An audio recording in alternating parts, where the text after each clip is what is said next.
Hello guys, നമ്മൾ ഇന്ന് കാണാൻ പോണത് ഞങ്ങളുടെ കോളേജിലൊരു എലക്ഷൻ ഡേ ആണ്. ഞങ്ങൾ കോളേജിൽ വന്നിട്ടുള്ള ഫസ്റ്റ് എലക്ഷനാണ് ഇന്ന് നടക്കുന്നത്. ഞാൻ കോളേജിലെത്തിയപ്പോഴത്തേക്കും അനസും പ്രണവൊക്കെ വോട്ട് ചെയ്യാൻ വേണ്ടി റെഡി ആയിട്ടിരിക്കുന്നതായിരുന്നു. പിന്നെ ഞാനും സാന്ദ്രയും കൂടി അങ്ങോട്ട് ചെന്ന് അനസ് വോട്ട് ചെയ്ത്, പ്രണവ് വോട്ട് ചെയ്ത്, പിന്നെ സാന്ദ്ര ചെയ്ത്. അനസിൻ്റെ ടെൻഷൻ എന്താണെന്ന് പറഞ്ഞാൽ ഞാൻ വോട്ട് ചെയ്യുന്ന ആൾ തന്നെ ജയിക്കണേന്നുള്ളതാണ് അനസിൻ്റെ ടെൻഷൻ. സാന്ദ്രയുടെ കേസ് പറയാനായിട്ടാണെങ്കിൽ സാന്ദ്ര ഒരു ഇൻട്രോവേർട്ട് ആയതുകൊണ്ട് അവൾക്ക് ഒരു അഭിപ്രായം അവൾ തുറന്നു പറയൂല. ഇപ്പം ഈ പോയതാണ് മീനു ചേച്ചി. വളരെ അത്യാവശ്യമായിട്ട് എവിടെയോ പോകാനുള്ളതുകൊണ്ട് എന്നെ തട്ടി മാറ്റി വേഗം ഞാൻ വോട്ട് ചെയ്തിട്ട് പോട്ടെ എന്നും പറഞ്ഞ് പോണതാണ്. പിന്നെ ഞാനും മാറിക്കൊടുത്തു ഗൈസ്. പക്ഷേ നമ്മുടെ സാന്ദ്രയാണെങ്കിൽ അവിടെ എന്തൊക്കെയോ കുത്തി കുറിക്കുന്നുണ്ട്. എന്താ ഇവള് ഇത്രയും നേരം അവിടെ ചെയ്യണേന്ന് എനിക്കറിയാൻ പാടില്ല. പിന്നെ അപ്പോഴത്തേക്ക് അവൾ പിന്നെ വന്ന് വീഡിയോ എടുക്കണ കാരണം ചെറിയൊരു ചിരിയൊക്കെ പാസ്സാക്കിയിട്ടാണ് അവൾ വന്നത്. പിന്നെ അവളുടെ വോട്ടയിലും കൂടി കഴിഞ്ഞ് കഴിഞ്ഞപ്പോൾ പിന്നെ ഞാൻ ചെയ്യാമെന്ന് ഓർത്ത്. പക്ഷേ കുറച്ച് കഴിയട്ടെ എന്ന് ഓർത്ത്. ഇതാണ് നമ്മുടെ SFIക്ക് വേണ്ടി നിൽക്കുന്ന രഘുറാമും ത്രിപതി. രണ്ടെണ്ണത്തിൻ്റെ മുഖത്ത് വളരെയധികം ടെൻഷനുള്ള കാരണം നമ്മുടെ അപ്പുറത്തെ ക്ലാസ്സിലെ സ്ഥാനാർത്ഥിനെ നോക്കി നിൽക്കണേ. അവനെ കണ്ടിട്ട് നിങ്ങൾക്ക് എന്തെങ്കിലും ടെൻഷൻ തോന്നുന്നുണ്ടോ? ഇതാണ് KSUക്ക് വേണ്ടി നിൽക്കുന്ന രണ്ടുപേര്. ആര് ജയിക്കുന്ന നിന്റെ പ്രഡിക്ഷൻ? രഘുരാം ആൻഡ് ത്രിപതി. ബാക്കി കാര്യം എനിക്കറിയില്ല. അവൻ്റെ ഒരു പ്രഡിക്ഷൻ ലിസ്റ്റ് കഴിഞ്ഞപ്പോഴത്തേക്കും സെബാനും മേന എത്തിയിട്ടുണ്ട്. പിന്നെ അവർ പോയി വോട്ട് ചെയ്ത്. അസീം അങ്ങനെ പറഞ്ഞത് എന്താണെന്ന് വെച്ച് കഴിഞ്ഞാൽ അവൻ്റെ ക്ലാസ്സിൽ പറഞ്ഞു കഴിഞ്ഞാൽ പ്രശ്നമല്ലേ. ഇതാവുമ്പോൾ ഞങ്ങളുടെ ക്ലാസ് ആണല്ലോ. അതാണ് അവൻ വന്ന് പ്രഡിക്ഷൻ പറഞ്ഞിട്ട് പോയേക്കുന്നത്. ലാസ്റ്റ് ഞാൻ പറയാം കേട്ടോ, അവൻ്റെ പ്രഡിക്ഷൻ പാസ്സായോ ഇല്ലയോ എന്ന് ഞാൻ പറയാം. അങ്ങനെ സെബാനെയും മേനാടെയും വോട്ടയിലും കഴിഞ്ഞ് ഞങ്ങൾ പിന്നെ കുറച്ച് നേരം പുറത്തൊക്കെ പോയിരുന്നു. പക്ഷെ ഭയങ്കര ചൂടാർന്നിട്ടാ, അവിടെ ഇരിക്കാൻ പറ്റുന്നുണ്ടായില്ല. അപ്പോൾ പ്രണവ് പറയുന്നതാണ് ഞാൻ വീട്ടിൽ പോകണേന്. അവനും ഒരു ഇൻട്രോവേർട്ടാണ്, അതാണ് ഇതിലേക്ക് നോക്കാത്തത്. ഞങ്ങളുടെ കൂട്ടത്തിലുള്ള 2 ഇൻട്രോവേർട്ട്സാണ് സാന്ദ്രയും പ്രണവും. പിന്നെ വോട്ട് ചെയ്യുന്ന ടൈം കഴിഞ്ഞപ്പോഴത്തേക്കും എല്ലാവരുടെ അടുത്തും പുറത്തേക്ക് ഇറങ്ങാൻ പറഞ്ഞു. പിന്നെ ഞങ്ങൾ കുറച്ച് നേരം ലൈബ്രറിയിലൊക്കെ പോയിരുന്നു.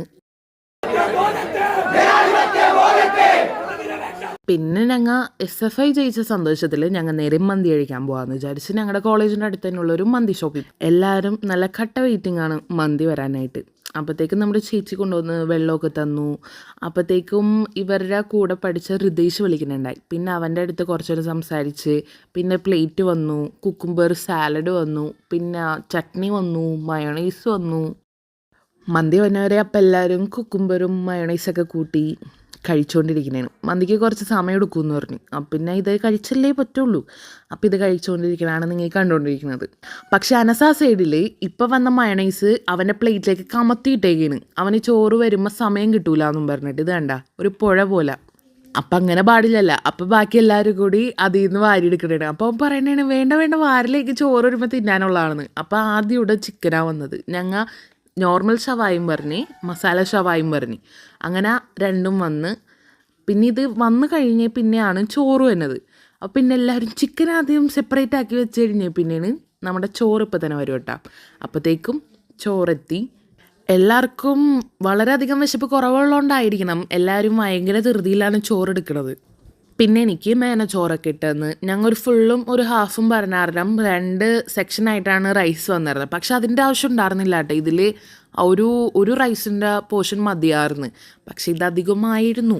ഞങ്ങൾ പിന്നെ അവർ തന്നതല്ലേ കഴിക്കാമെന്ന് വിചാരിച്ച് മേന എനിക്ക് ചോറൊക്കെ ഇട്ടെന്ന് ഞങ്ങൾ കഴിച്ചു തുടങ്ങി. അവൾക്ക് മസാല ഷവായ ആയിരുന്നു വേണ്ടതെങ്കിലും അവളത് മേടിച്ചില്ല. പിന്നെ അതിലുണ്ടായിരുന്ന മസാല കുറച്ച് വാരിയെടുത്ത് കഴിക്കാൻ പോണതാണ് നിങ്ങൾ കാണുന്നത്. ആ മസാലയും റൈസും മയോണൈസും ചിക്കനൊക്കെ കൂട്ടി കഴിക്കാനായിട്ട് അടിപൊളിയായിരുന്നു കേട്ടോ. ലാസ്റ്റ് ആയപ്പോഴത്തേക്കും അനസിൻ്റെ ചിക്കൻ തീർന്നു. മെഹനയാണെങ്കിൽ പയ്യെ ഇങ്ങനെ ആമ കഴിക്കണോ അല്ലെങ്കിൽ ഇങ്ങനെ പയ്യെ കഴിക്കുള്ളൂ അവൾ. അപ്പോൾ ആ ഗ്യാപ്പിൽ അനസ് അവളുടെ ചിക്കനും കൊണ്ട് ഓടി. പിന്നെ അതിന് വേണ്ടി തല്ലൊടിക്കുന്നതാണ് ആ കാണുന്നത്. അപ്പം അത്ര ഉണ്ടായിരുന്നുള്ളൂ. അപ്പം അടുത്ത വീഡിയോ ആയിട്ട് വരുന്നവരെ ബൈ.